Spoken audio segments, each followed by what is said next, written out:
À la une de ce journal, visite du procureur de la CPI à Kinshasa. Karim Khan met en garde contre les crimes dans l'est de la RDC tout en consolidant le plan de justice avec les autorités. Et puis au Guinée-Bissau, l'opposition dénonce une manœuvre politique du président Embalo après l'annonce des élections fixées au 30 novembre 2025, perçue comme un prolongement de son mandat.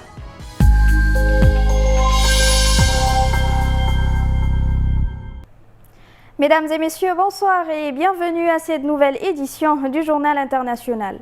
Le procureur de la Cour pénale internationale a atterri ce lundi 24 février soir à Kinshasa.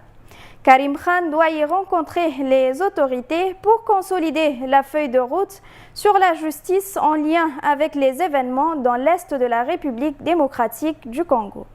La visite se veut une mise en garde aux auteurs de crimes commis dans le Nord Kivu. Le procureur doit rencontrer les autorités congolaises, à commencer par le chef de l'État, Félix Tshisekedi, et des membres du gouvernement comme Karim Khan a aussi rendez-vous avec Bintou Keïta, représentante spéciale du secrétaire général des Nations Unies, Antonio Guterres. Le procureur entend faire de la justice une partie de la solution à la crise actuelle dans l'est de la RDC. Il devrait mettre en garde les autorités de crimes en cours dans le Nord Kivu où le M23, milice soutenue par le Rwanda, affronte l'armée congolaise et s'est emparé d'une large partie de la province. Au début du mois, le procureur avait lancé un appel à témoins. Comme dans toutes les enquêtes, il aura besoin de la coopération des États, au premier chef, celle de la RDC. Karim Khan a ouvert cette enquête sur le Nord Kivu en octobre dernier à la demande des autorités congolaises. Elle apporte sur les crimes commis dans la province depuis le 1er janvier 2022. En marge de cette enquête, son bureau entend aussi soutenir la création des tribunaux spéciaux en RDC. En Guinée-Bissau, l'opposition est vent debout contre une décision du président Umaro Sissoco Embalo de tenir les prochaines élections présidentielles et législatives le 30 novembre 2025.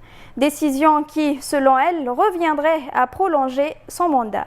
Ses détracteurs dénoncent une manœuvre politique calculée, alors que certains experts juridiques estiment que ce choix respecte le cadre légal en vigueur. Selon l'opposition, le mandat présidentiel aurait dû expirer dès le 27 février. Cependant, des divergences subsistent quant à la date effective de fin du mandat. La Cour suprême a indiqué dès le début du mois que le président Embalo terminera son mandat le 4 septembre, ce qui alimente une confusion juridique persistante. Idrissa Diallo, figure de l'opposition, ne mâche pas ses mots. Il a pris mandat le 27 février, donc son mandat prend fin dans 3 jours. Ces deux dates résultent d'une subversion que ni l'un ni l'autre des partis ne veulent reconnaître, car elles dévoilent la responsabilité de la classe politique dominante bisso-guinéenne dans la violation de l'état de droit. A l'inverse, Ismaël Sana, maître en relations internationales, défend la légalité de la décision présidentielle. La programmation simultanée des élections législatives et présidentielles est légale et conformément à l'article 3.2 de la loi électorale qui prévoit que ces élections doivent se tenir entre le 23 octobre et le 25 novembre de l'année marquant la fin de la législature et du mandat présidentiel. En décembre 2023, Umaro Sissoco Embalo avait dissous le Parlement alors dominé par l'opposition, 3 jours seulement après des affrontements armés qualifiés par le chef de l'exécutif de tentative de coup d'État. Il avait ensuite fixé au 24 novembre 2024 des législatives anticipées, date qu'il reportera sine die, évoquant des difficultés logistiques et financières.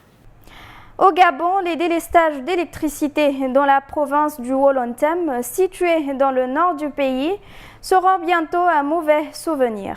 Le Gabon a décidé d'importer 10 MW d'électricité de la Guinée équatoriale voisine pour pallier le déficit énergétique constaté dans les villes du nord. Samedi 22 février 2025, Libreville et Malabo ont procédé au raccordement des réseaux électriques de 2 pays. Teodoro Obiang Nguema, président de la Guinée équatoriale, et Brice Oligui Nguema, président du Gabon, ont simultanément coupé le ruban symbolique et appuyé sur le bouton qui a allumé les lampes du côté gabonais. Dans un premier temps, Bitam, ville gabonaise située à la frontière entre la Guinée équatoriale et le Cameroun, est la première à bénéficier de cette interconnexion. Depuis samedi, 3 MW permettent de mettre fin au délestage dans cette ville. Des travaux sont en cours pour étendre l'électricité en provenance de la Guinée équatoriale vers les villes de Yom, Metzig et Medouné, très proches de Libreville. Jusqu'à présent, ces villes étaient alimentées par des centrales thermiques à gasoil, défectueuses et très coûteuses. Aucun chiffre n'a été communiqué sur le coût de la facture que le Gabon devra régler à la Guinée équatoriale pour les 10 MW attendus. Toutefois, les représentants de la CEMAC, de la CEAC et les autorités gabonaises focalisent plutôt leur communication sur ce modèle réussi de coopération régionale. Haïti a vécu un autre week-end de violence, notamment dans la capitale Port-au-Prince, où les gangs ont attaqué les civils et les forces de l'ordre. Plusieurs personnes, dont un brigadier, ont été tuées, selon les médias haïtiens. Autre victime des gangs, un policier kenyan de la mission multinationale de soutien à la sécurité, tué dimanche. C'est la première fois qu'un membre de cette mission internationale a été tué. Malgré l'arrivée de quelques mille policiers issus de 6 pays en Haïti, selon un décompte de l'AFP, les attaques des gangs qui contrôlent, selon l'ONU, 85% de la capitale Port-au-Prince ne semblent pas avoir failli. L'officier du contingent kenyan a été blessé lors d'une opération dans le département de l'Arbonite, dans le nord-ouest de l'île, a déclaré le commandant Godfrey Otunge de la Hamas dans un communiqué. La Hamas n'est pas une force onusienne, mais l'ONU a mis en place un fonds volontaire pour la financer qui a recueilli jusqu'à présent 110 millions de dollars, un montant jugé nettement insuffisant. Le secrétaire d'État américain Marco Rubio a assuré début janvier que les États-Unis allaient continuer à soutenir la mission quelques jours après que Donald Trump a ordonné un gel général de l'aide étrangère fournie par son pays, le premier donateur au monde en dollars. Le chef de la diplomatie américaine a alors prouvé l'octroi d'une aide étrangère de 40,7 millions de dollars à la police nationale haïtienne et à la mission multinationale d'appui à la sécurité. L'ONG Human Rights Watch avait de son côté exprimé des inquiétudes concernant la mission et des doutes quant à son financement. Les organisations de défense des droits humains ont accusé à plusieurs reprises la police kenyane d'usage excessif de la force et d'exécution extrajudiciaire. Au moins 5061 personnes ont été tuées par la violence des gangs en Haïti en 2024, soit 1000 de plus qu'en 2023 selon l'ONU. Plus d'1 million de personnes sont déplacées, soit environ 3 fois plus qu'il y a un an, souligne l'agence France Presse. Le Kenya a annoncé samedi 18 janvier 2025 l'envoi d'un nouveau contingent de 2017 policiers en Haïti, mais le déploiement depuis juin dernier des centaines de policiers kenyans en Haïti a aussi suscité de vives critiques dans le pays. Un petit parti d'opposition, Alliance Troisième Voie, a déposé en mai dernier un recours en justice contre le déploiement des policiers kenyans, affirme que la sécurité n'était pas assurée en Haïti, notamment dans le nord du pays.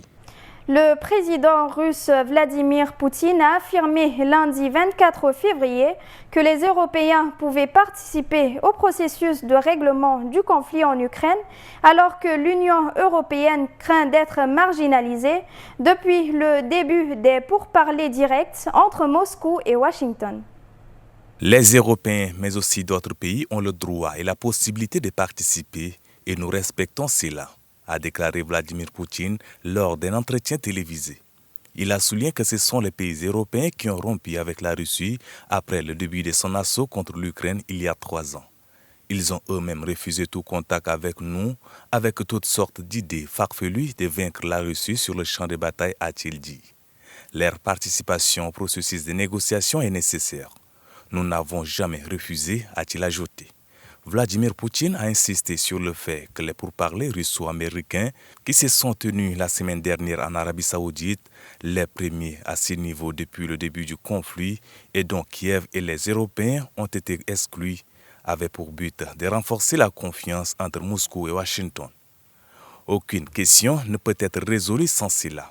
y compris une question aussi complexe et aiguë que la crise ukrainienne, a-t-il affirmé. Les chefs de la diplomatie russe et américaine, Sergei Lavrov et Marco Rubio, ont abordé en Arabie Saoudite les problèmes liés à la crise ukrainienne, mais pas la crise ukrainienne elle-même, selon Vladimir Poutine. Le dirigeant russe a en revanche qualifié de figure toxique son homologue ukrainien Volodymyr Zelensky, répétant certaines des vives critiques formulées la semaine dernière par Donald Trump envers le président ukrainien. Vladimir Poutine a accusé Volodymyr Zelensky de donner des ordres ridicules à ses soldats conduisant à des pertes injustifiées, voire très élevées ou catastrophiques pour l'armée ukrainienne et d'être un facteur de décomposition de l'armée, de la société et de l'État. Il l'a accusé d'esquiver les négociations en soulignant que Volodymyr Zelensky avait interdit par décret en octobre 2022 tout pour parler avec Vladimir Poutine et a estimé que ses chances de remporter une future élection présidentielle en Ukraine sont absolument nulles. Ces accusations font écho à celles de Donald Trump qui a traité Volodymyr Zelensky de dictateur et qui est allé jusqu'à lui faire porter la responsabilité du conflit. Chers téléspectateurs, ainsi s'achève l'édition. Merci de l'avoir suivi. Rendez-vous demain à la même heure.